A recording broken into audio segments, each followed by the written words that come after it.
Hi friend, स्वागत है आपका हमारे यूट्यूब चैनल अंगद सॉल्यूशन में। तो फ्रेंड, आज की इस वीडियो में हम सॉल्व करने वाले हैं प्रश्नावली 1 का भी। फ्रेंड, हमने प्रश्नावली 1 का ये पढ़ा दिया है। प्लेलिस्ट में वीडियो अवेलेबल है, यदि आपने नहीं देखा है तो जाइए प्लेलिस्ट में वीडियो को देख लीजिए। और इसके बाद देखिए वो देखने से क्या फ़ायदा है, हमने उसमें आपको योगात्मक प्रतिलोम के बारे में अच्छे तरीके से बताया है। ओके, अगर आप वीडियो नहीं देखें फिर भी मैं आपको यहाँ पे समझाऊंगा। चलिए देखिए, तो जो इसका लिंक है मैं इसके डिस्क्रिप्शन में इस वीडियो के दे दूंगा, वहाँ से भी आप देख लेंगे। चलिए देखिए, कह रहा है कि हमारा पहला प्रश्न, निम्नलिखित पूर्णांकों के योगात्मक प्रतिलोम लिखिए। अब देखिए बच्चों, योगात्मक प्रतिलोम बोल रहा है ना, तो योगात्मक प्रतिलोम में क्या होता है, हम सिर्फ साइन को चेंज करते हैं। मतलब हम सिर्फ जो हमारा चिन्ह दिया रहता है उसको हम चेंज कर देते हैं। जैसे यदि हमको प्लस में दिया है तो उसको हम माइनस में कर देंगे, यदि हमको माइनस में दिया है तो उसको हम प्लस में चेंज कर देंगे। बस इतना सा कंसेप्ट है, आप यहाँ पे अच्छे से समझ लेंगे। चलिए देखिए, हम बारी बारी से सभी को देखते हैं। तो हमको -7 का योगात्मक प्रतिलोम निकालना है ना, तो -7 का योगात्मक प्रतिलोम निकालना है। तो यहाँ पे मैं एक बार योगात्मक प्रतिलोम लिख दे रहा हूँ, आप बार बार समझ लीजिएगा। ओके, योगात्मक कितना प्रतिलोम लिख रहा हूँ, प्रतिलोम, इस तीर का मतलब यही है। ओके, चलिए देखिए, तो यहाँ पे 2 बार 3 नहीं लगी है, यहाँ पे छोटा सा पड़ गया इसलिए हमने यहाँ पे बढ़ा दिया इसको।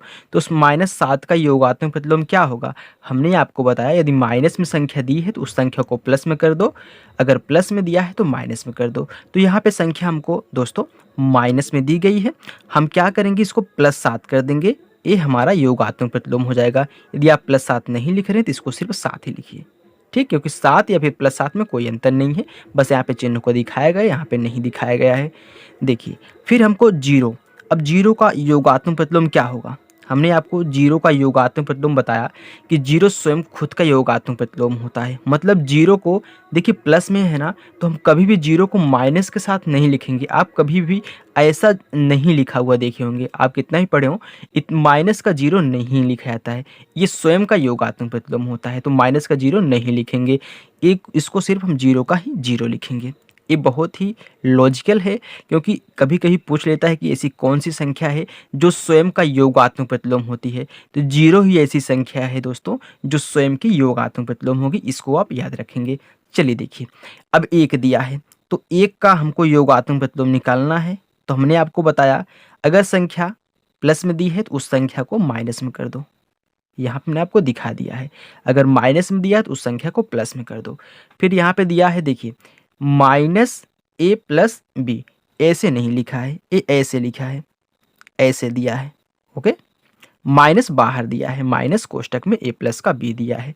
अब यहाँ पे हम क्या करेंगे, ऐसे लिखा है ना, माइनस फिर कोष्टक में a+ का b दिया है, तो ये संख्या किस रूप में है, माइनस के रूप में है। माइनस के रूप में है, बस इसको प्लस कर दो, यानी कि इसको सिर्फ a+ का b लिख दो, तो आपका प्लस के रूप में हो गया, ए माइनस खत्म हो गया। तो ए क्या हो गए, प्लस का 7, 0, माइनस का 1, a + b, ए इसका योगात्मक प्रतिलोम हो गए। ओके, चलिए देखिए, अब प्रश्न नंबर 2 की तरफ चलते हैं। देखिए बच्चों, दूसरे प्रश्न में कह रहा है कि वितरण नियम से 15 × 32 का मान ज्ञात कीजिए। और वहीं पे हमको छोटा सा नीचे संकेत के रूप में दिया हुआ है कि वितरण नियम को ऐसे ही करना है। कैसे, जैसे 15 × 32 है, इसको आप ऐसे लिखेंगे, 15 × 30 प्लस का इसको 2 कर दीजिए। ओके, इस रूप में करके सॉल्व करिए। तो चलिए, वितरण नियम में क्या होता है, हम बारी बारी से दोनों के साथ गुणा कराते हैं। हमने वितरण नियम प्रश्नावली 1 के ए में सीखा है लास्ट में। तो 15 का गुणा 30 के साथ, तो 15 × 30 हो गया। ओके, फिर प्लस दिया है तो प्लस लगाइए, फिर 15 का गुणा 2 के साथ, तो 15 गुणे कितना हो गया बच्चों, 2 हो गया। अब हम क्या करेंगे, इसका गुणा इसके साथ कराएंगे, तो 15 × 3 = 45, इस यहाँ पे हमारा 450 आ गया। फिर प्लस, अब देखिए 15 को गुणा 2 के साथ, 15 दूनी 30, अब दोनों को ऐड कर देंगे, यानी कि जोड़ देंगे। तो 0 से 0 जुड़ा, 0 आ गया, 5 से 3 जुड़ा, 8 आ गया।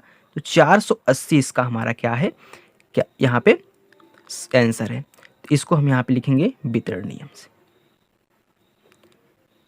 वितरण नियम से। ओके, यहाँ पे इसको कोष्टक में से आप लिख लीजिए। चलिए देखिए, अब हम प्रश्न नंबर 3 की तरफ चलते हैं।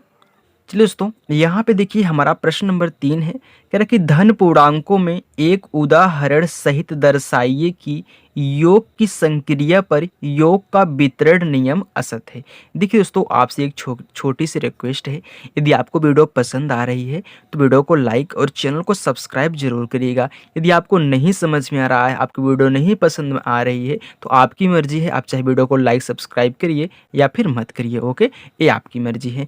चलिए देखिए, तो यहाँ पे हम क्या करेंगे, कोई पूर्णांक जैसे कि योग का वितरण नियम कह रहा है ना, तो हमने आपको प्रश्नावली 1 के ए में गुणा का वितरण नियम सिखाया है, तो सेम वही फार्मूला लगेगा, बस इसमें क्या रहेगा, प्लस रहेगा। तो हम मान लेते हैं कोई संख्या, जैसे कि हमने यहाँ पे मान लिया कि माना 3 + 4 + 5। ओके, हमने इतना मान लिया। तो अगर इनका हम ऐड करें, इन दोनों को ऐड करें, तो 3 प्लस ये 5 4 कितना 9 हो गया। तो पूरा कितना आ रहा है, 9 3 12 आंसर आ रहा है ना।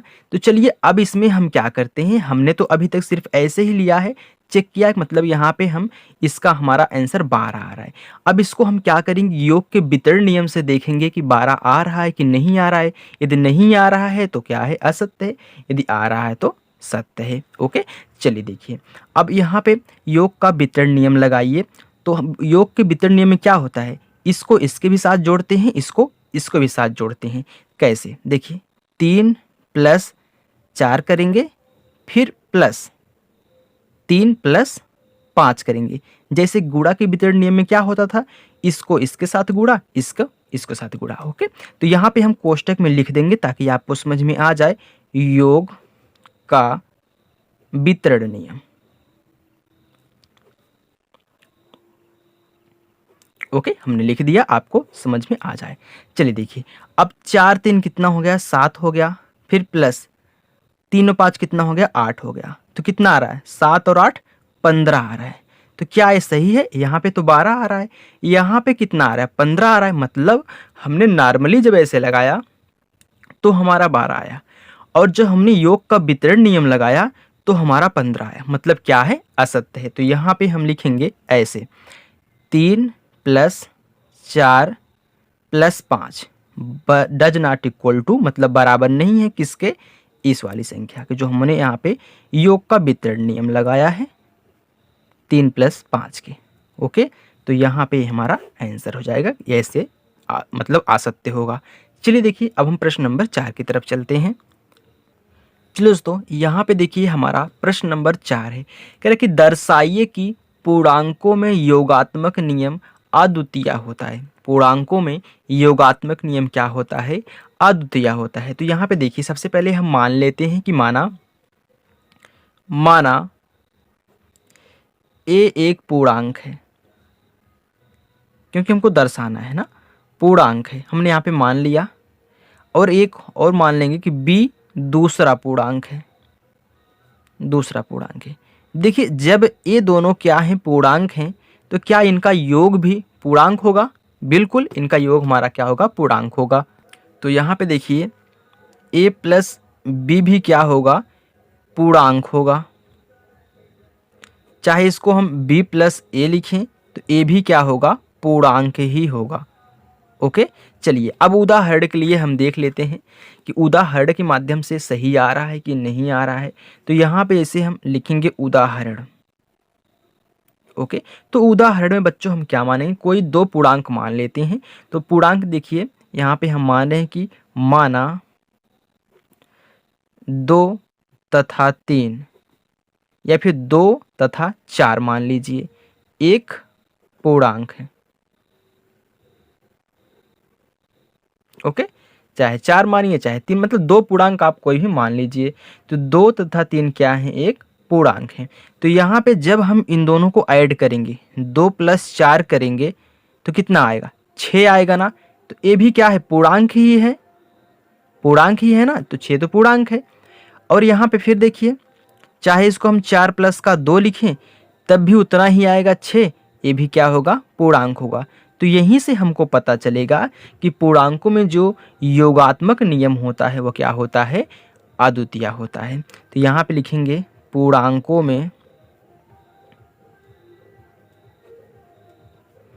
पूर्णांकों में योगात्मक नियम